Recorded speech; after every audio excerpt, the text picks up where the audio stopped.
Hello, everyone, and welcome to episode 50 of Stronghold SHX, the road to $3.33 with myself, CryptoBanker SHX.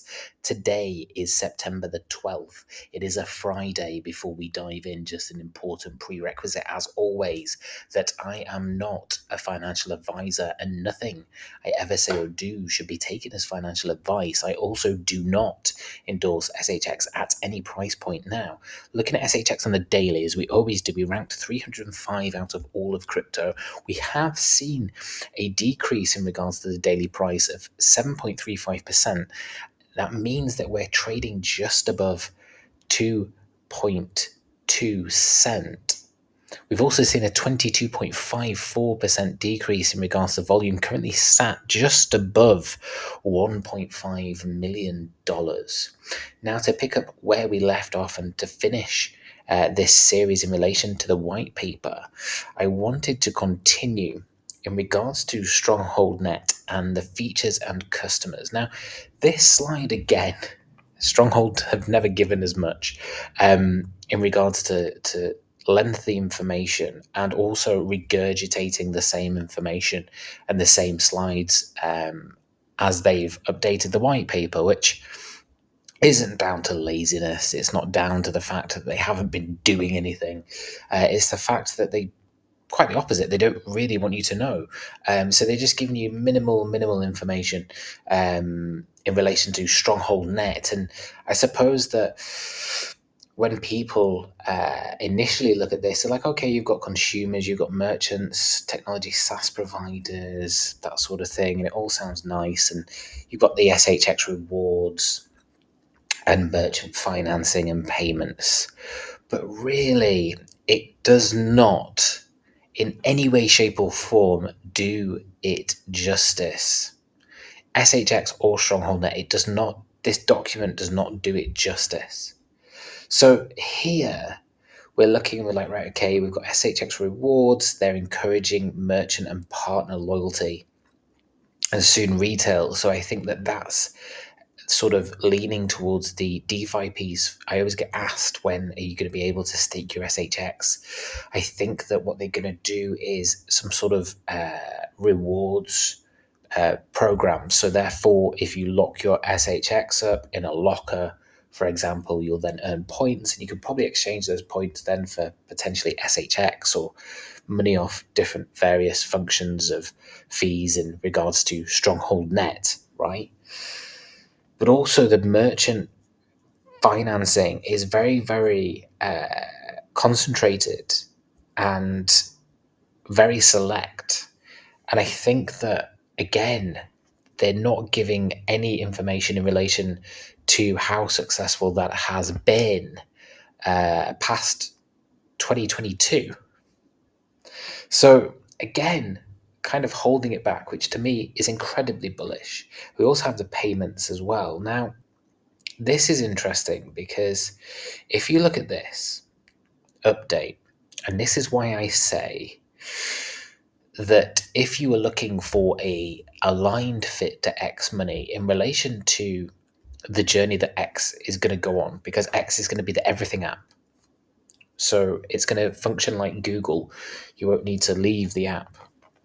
And you'll see more and more e-commerce and various different stores and everything like that in regards to products and services, and it'll be all intertwined. And so the promotions feature, which allows merchants to give people money off or allows them to create incentives for people to potentially spend more with them, that really goes as a benefit hand in hand with potentially X money, right? The same day ACH as well is very interesting. And so when we're looking at use cases currently, yeah, we have rewards, DeFi, you see the 2022, and then there's governance and grants, and everything just looks like, right, okay, it's launched in 2022, launched in 2024. This is on the roadmap, so treasury escrow, which they've done already, treasury being the optimum word there. member-driven governance. Again, they already have that, right? And then the expansion of ISO 20022, driving global adoption with 20022 Labs integration. They've integrated the entirety of the client base and data into Stronghold Net. So everyone has automatically potentially become a customer or a client and user of Stronghold Net who were a client of 20022 Labs. Now, usually when a company acquires another business, they already have a history, okay? So it was probably more than likely that Stronghold were the preferred partner of ISO 20022 Labs when it was a standalone. And Stronghold have learned about that business. They've obviously engaged with them potentially in regards to clients and work and partnerships, but then they've acquired them. And I would say that that's probably the case, although it's not to be confirmed. Now, something which is so powerful about Stronghold Net, and again, this slide is about 4 or 5 years old. They've had this in place for years, and it's the venture funds rewards program. So through Stronghold's partnership, they have venture capital firms earning SHX for every dollar they transact through Stronghold Net. So top venture capital funds earn SHX rewards. Do you not think that these people and these organizations and these venture capital firms have not been spending their influence in relation to all of the businesses they're currently invested in, all of the unicorns that they got invested in previously? You know, those contacts never die usually, unless something goes wrong, right? So they have major influence. All of these venture capital firms have huge influence. Do you not think that they've used that influence to align and make sure that all of the businesses that they're invested in also invest or become a client of Stronghold Net? Would it not benefit them? I mean, if you're looking at a system and you're looking at the capabilities and functionality and interoperability, and you want to be at the cutting edge, well, it's fairly simple with Stronghold, but in relation to actually incentivizing clients to use the system, this is why SHX is so powerful, because it has that stickiness, and it means that people will be intertwined with the network. It's going to be an integral part of, and is an integral part of, their business operations. I don't know of any other crypto project that has a venture capital funds program that has been running for years under the radar. Do you not think they're all going to switch it on when when they're allowed to and when they're told to?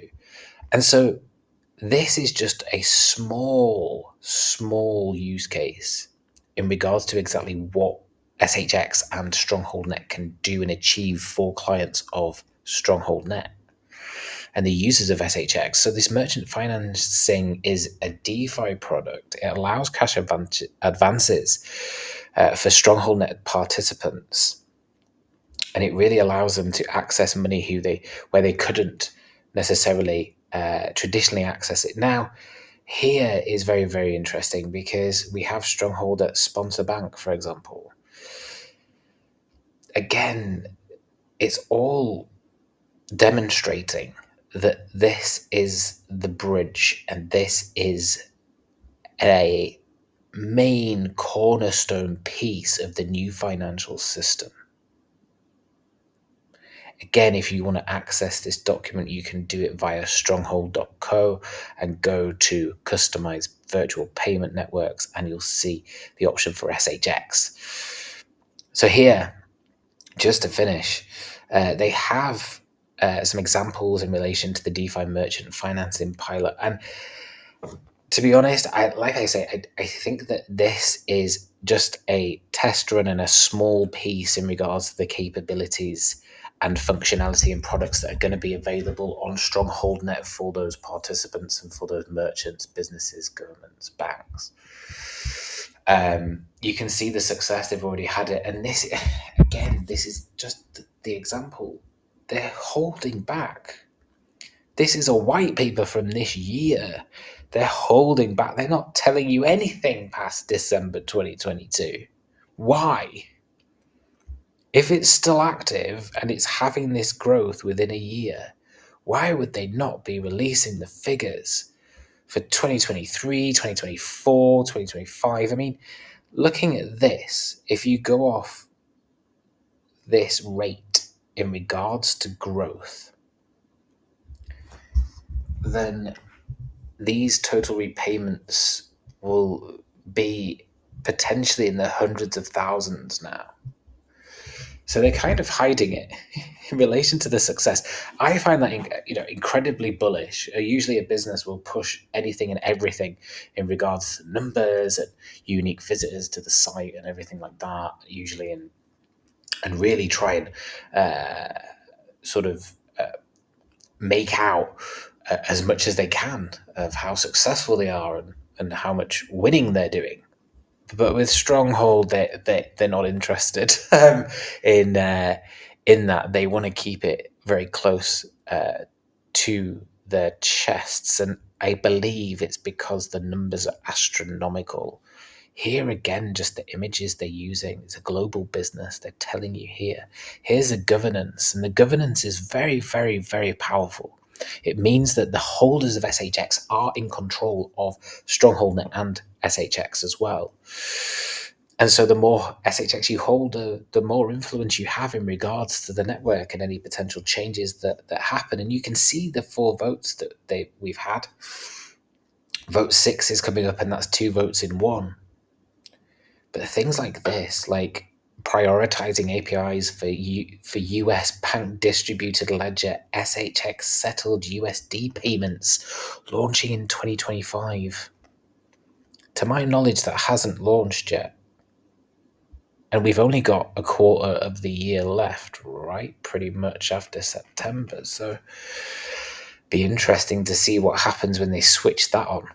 But like I say, all of this information is just incredibly bullish when you understand the fundamentals and the qualifications of this business, the network, and SHX itself. Here's where it's available. But like I say, I don't think that this list is going to stay like this. And so, just a couple of points really. Firstly, watch out for the volume on SHX because it's about to go absolutely bananas.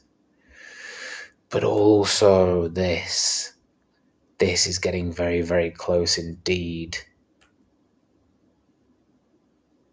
It's getting so close.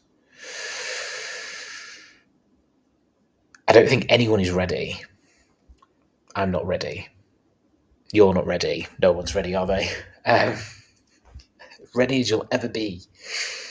Again, it's just a Pandora's box moment that's going to happen. And I know that people get frustrated with short-term price sort of fluctuations and then when it retracts and things. But I just feel that like by the end of the year, you'll be looking back at this time and just being like, oh, wow, like as if it was still only 2 cents.